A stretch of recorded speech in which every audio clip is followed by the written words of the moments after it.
Crime की इस घटना ने मां की ममता का गला घोंट दिया। न सिर्फ मां की ममता बल्कि पति पत्नी के रिश्तों को भी तार तार कर दिया। उस भरोसे को भी खत्म कर दिया जिसकी बुनियाद में कभी 7 फेरे लिए थे। जिस पर परिवार को संवारने की जिम्मेदारी थी उसी ने जिंदगी उजाड़ दी। जिसके साथ 7 जन्मों का साथ निभाने का वचन लिया था उसी का ऑनलाइन शुरू हुए एक नए रिश्ते ने खात्मा कर दिया। आज क्राइम डायरी में गोरखपुर की ऐसी मर्डर मिस्ट्री जिसकी जांच के लिए सीएम ऑफिस से फोन आ गया था। क्राइम की ये सनसनीखेज घटना उत्तर प्रदेश के गोरखपुर की है। उस समय कड़कड़ाती ठंड पड़ रही थी, घना कोहरा था। उस दिन तारीख थी 20 जनवरी 2016। आधी रात में पिता और मासूम बेटे का कत्ल हो जाता है। जिस कमरे में डबल मर्डर हुए वहां कंस्ट्रक्शन का काम भी चल रहा था। कमरे का सामान बिखरा हुआ था, इसलिए पहली नजर में यही लगा कि लूटपाट के इरादे से दोनों हत्याएं हुई हैं। जिस डॉक्टर की हत्या हुई उनकी पत्नी दूसरे कमरे में सो रही थी। उन्हें इस बात की जानकारी नहीं हुई। वो सुबह जब उठी तो उनके कमरे के दरवाजे की कुंडी बाहर से बंद थी। 21 जनवरी की सुबह करीब 8 बजे के आसपास कंस्ट्रक्शन का काम करने वाले मजदूर वहां पहुंचे। मजदूरों ने जब डॉक्टर को आवाज लगाई तब दूसरी तरफ से उनकी पत्नी ने भी दूसरे कमरे से आवाज लगाई। इसके बाद मजदूरों ने उस दरवाजे को खोला जिसमें डॉक्टर की पत्नी थी। फिर सभी लोग दूसरे कमरे में दाखिल हुए तो वहां खून और 2 लाश देखकर सन रह गए। इसकी जानकारी पुलिस को दी गई, जिसके बाद पूरे मामले की जांच शुरू हुई। जिनका कत्ल हुआ उनका नाम डॉक्टर ओम प्रकाश यादव था, पेशे से आंखों के डॉक्टर। बेटे शिवा की उम्र उस समय 4 साल थी। इनका परिवार गोरखपुर के शाहपुर एरिया की अशोकनगर कॉलोनी में रहता था। ओम प्रकाश की पत्नी का नाम अर्चना यादव था। घटना से कुछ महीने पहले से ही पति पत्नी में थोड़ा मनमुटाव था, इसलिए दोनों अलग अलग कमरे में सोते थे। घटना वाली रात यानी 20 जनवरी को अशोकनगर कॉलोनी में एक शादी की पार्टी थी। उसी पार्टी में डॉक्टर ओम प्रकाश अपने बेटे शिवा के साथ गए थे, लेकिन नाराज पत्नी अर्चना नहीं गई थी। रात करीब 10 बजे दोनों पिता और बेटे घर लौटे, फिर दूसरे कमरे में जाकर सो गए थे। इसके बाद सुबह दोनों की लाश मिली थी। अब अर्चना के कमरे की कुंडी बाहर से बंद थी और जिस कमरे में हत्या हुई थी उसमें सामान बिखरा हुआ था। इसलिए शक यही हुआ कि बदमाशों ने लूट के इरादे से ये हत्या की है। इस घटना में डॉक्टर ओम प्रकाश की मां बागेश्वरी देवी की शिकायत पर गोरखपुर पुलिस ने हत्या और लूट की एफआईआर दर्ज की और जांच शुरू की। इधर अर्चना के पिता दीपचंद पीएस बड़ी में तैनात थे। उस समय सीएम सुरक्षा में तैनात थे। ड्यूटी लखनऊ में मुख्यमंत्री आवास पर थी। इसलिए जैसे ही इस घटना की जानकारी अर्चना के पिता को हुई, उन्होंने तुरंत सीएम ऑफिस से ही अपने बेटी के पति और बेटे के कातिल का पता लगवाने के लिए गोरखपुर के एसएसपी को फोन करवाया। सीएम ऑफिस से फोन आते ही पुलिस विभाग में हड़कंप मच गया। आनन फानन में उस समय के एसएसपी आईपीएस अधिकारी लव कुमार समेत तमाम अधिकारी और फॉरेंसिक टीम मौके पर पहुंची। अब छानबीन शुरू हुई। परिवार के लोगों से पूछताछ जानकारी ली जाने लगी। ओम प्रकाश की पत्नी बार बार बेटे और पति की मौत पर रो रही थी। चूंकि सीएम ऑफिस से फोन भी आ चुका था, इसलिए पुलिस अधिकारी अर्चना से कुछ पूछने की हिम्मत भी नहीं जुटा पा रहे थे। लेकिन रात में क्या हुआ, हत्या के दौरान क्या कोई आवाज सुनाई दी थी या नहीं, ये भी पूछना जरूरी था। लेकिन पत्नी बात करने को तैयार नहीं थी, बार बार बस रोए जा रही थी। इस घटना में पुलिस को ये नहीं समझ आ रहा था कि अगर बदमाश लूट के इरादे से घर में आए थे तो उन्होंने इतनी बेरहमी से डॉक्टर की हत्या क्यों की। अगर डॉक्टर ओम प्रकाश की हत्या कर भी डाली तो बच्चे को क्यों मारा, क्योंकि लुटेरों के सामने बच्चा क्या कर सकता था, विरोध भी नहीं कर सकता था। ऐसे में एक ही बात बचती थी कि बच्चा लुटेरों को पहचानता हो। ऐसे में घर में काम करने वाले मजदूरों पर ही हत्या करने का शक था, क्योंकि वही दिन में वहां हो रहे कंस्ट्रक्शन का काम कर रहे थे। लिहाजा पुलिस ने काम करने वाले मजदूरों और ठेकेदारों से भी पूछताछ की, लेकिन कोई सुराग नहीं मिला। इसके बाद पुलिस ने डॉक्टर ओम प्रकाश के पुराने इतिहास को खंगालना शुरू किया। तब उनकी मां ने पूरी जानकारी दी थी। मां बागेश्वरी देवी ने बताया कि बेटे ओम प्रकाश की ये दूसरी शादी थी। इससे पहले साल 2007 में ओम प्रकाश की शादी सिंगापुर में रहने वाली लड़की से हुई थी। हालांकि परिवार पहले गोरखपुर में ही रहता था, लेकिन ये शादी ज्यादा दिन नहीं चली, क्योंकि सिंगापुर में पढ़ी लिखी लड़की को यहाँ घुटन सी हो रही थी। इसलिए 6 महीने बाद ही वो सिंगापुर लौट गई और वहाँ बैंक में नौकरी करने लगी थी। इसके बाद दोनों में तलाक हो गया तो फिर से ओम प्रकाश की शादी की तैयारी शुरू हुई। 6 महीने में ही शादी टूट गई थी। फिर भी परिवार के लोग तलाकशुदा के बजाय नई लड़की से शादी करना चाहते थे। इधर ओम प्रकाश की डॉक्टरी भी अच्छी चलती थी।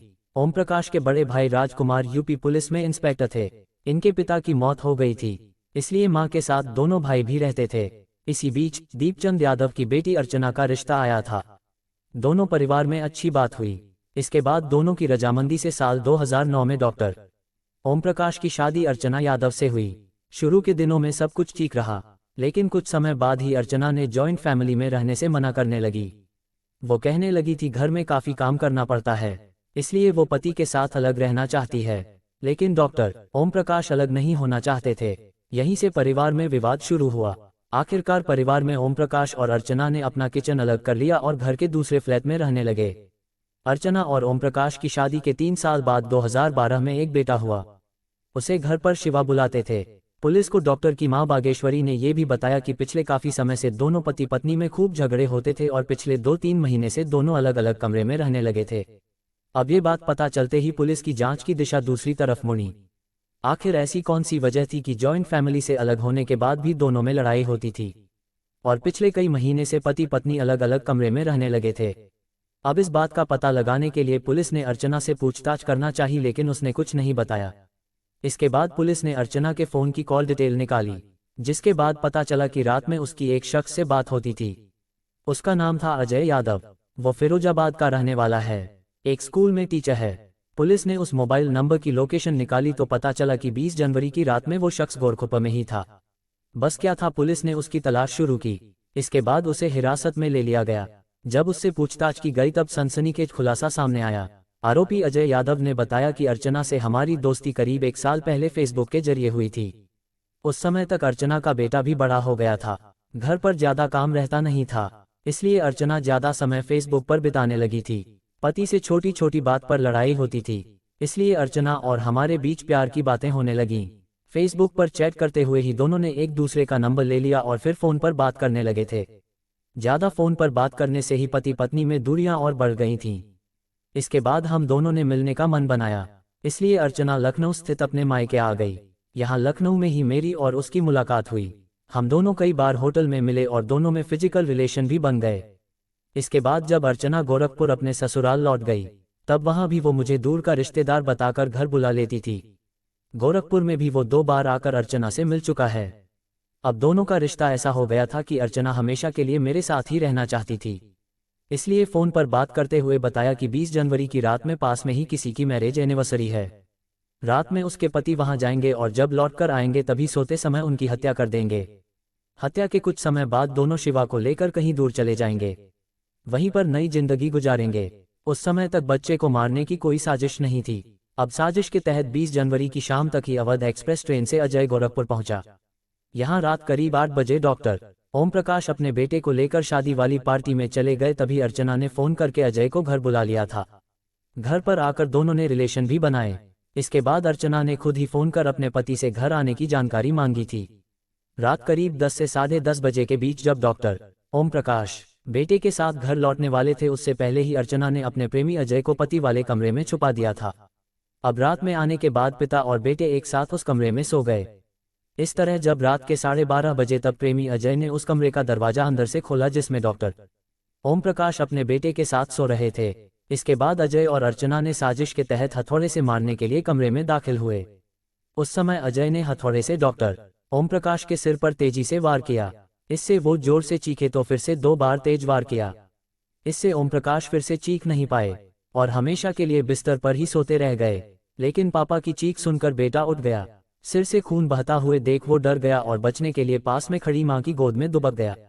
ये सोचकर मां तो अपने आंचल में बेटे को बचा लेगी, लेकिन उसे शायद ये पता नहीं था कि वो अपने प्रेमी के प्यार में इस कदर अंधी हो चुकी है कि मां की ममता भी खत्म हो चुकी है। अब अर्चना ने कहा कि बेटा शिवा सब कुछ देख चुका है, वो अपनी दादी और दूसरों को हमारी पोल खोल देगा, इसलिए अब इसे भी मारना होगा। अर्चना ने प्रेमी अजय से बेटे को भी मारने के लिए कहा, लेकिन अजय ने मना कर दिया। उसने कहा कि इस मासूम को मैं नहीं मार सकता, इसमें बच्चे का क्या कसूर है। फिर अर्चना बोली, अब चाहे जो हो जाए, तुम्हें पाने के लिए इसे मरना ही होगा। अगर तुम नहीं मार सकते तो मैं ही मार देती हूँ। अब इतना कहने के बाद अर्चना ने गोद में दुब के बेटे का गला दबाना शुरू कर दिया और तब तक दबाया जब तक उसकी मौत नहीं हो गई। पुलिस की पूछताछ में दोनों की हत्या के बाद काफी देर तक अर्चना के साथ वो कमरे में काफी देर तक रहा भी। इसके बाद दोनों ने मिलकर इसे लूट की घटना जैसा बताने के लिए कमरे का सामान बिखेर दिया। पैसे और जेवर भी गायब कर दिए ताकि ये लगे कि घटना लूट की लगे। इसके बाद अर्चना अपने कमरे में चली गई। उस कमरे की कुंडी को अजय ने बाहर से बंद कर दिया और फिर गोरखपुर रेलवे स्टेशन आ गया। यहां से ट्रेन पकड़कर वापस अपने घर फिरोजाबाद लौट गया। अब इस पूरी घटना के बाद जब लूट के इरादे से हत्या की एफआईआर हो गई तो दोनों ने राहत की सांस ली थी। ये भी सोचा था कि अगर 1 या 2 हफ्ते बाद भी केस नहीं खुला तो बहाना बनाकर अर्चना किसी तरह अजय के पास आ जाएगी, फिर दोनों नई जिंदगी शुरू कर देंगे। लेकिन 22 जनवरी 2016 को ही गोरखपुर पुलिस ने इस पूरे केस का खुलासा कर दिया था। पुलिस ने अजय और अर्चना दोनों को गिरफ्तार कर जेल भेज दिया। इस केस में पुलिस ने फेसबुक पर दोनों की हुई चैट और मोबाइल मैसेज को भी साक्ष्य के रूप में जुटाया। इस केस में 17 अक्टूबर 2020 को गोरखपुर की अदालत ने अर्चना यादव और अजय यादव को दोषी साबित करते हुए उम्रकैद की सजा सुनाई थी। दोनों अभी जेल में सजा काट रहे हैं। बताया जाता है कि अभी भी अर्चना को अपने किए पर कोई पछतावा नहीं है। जेल में महिला कैदियों ने जब बेटे की हत्या को लेकर सवाल पूछे तो उसने कहा था कि मैंने उसे पैदा किया था और मैंने उसे मार डाला, इसमें तुम्हारा क्या।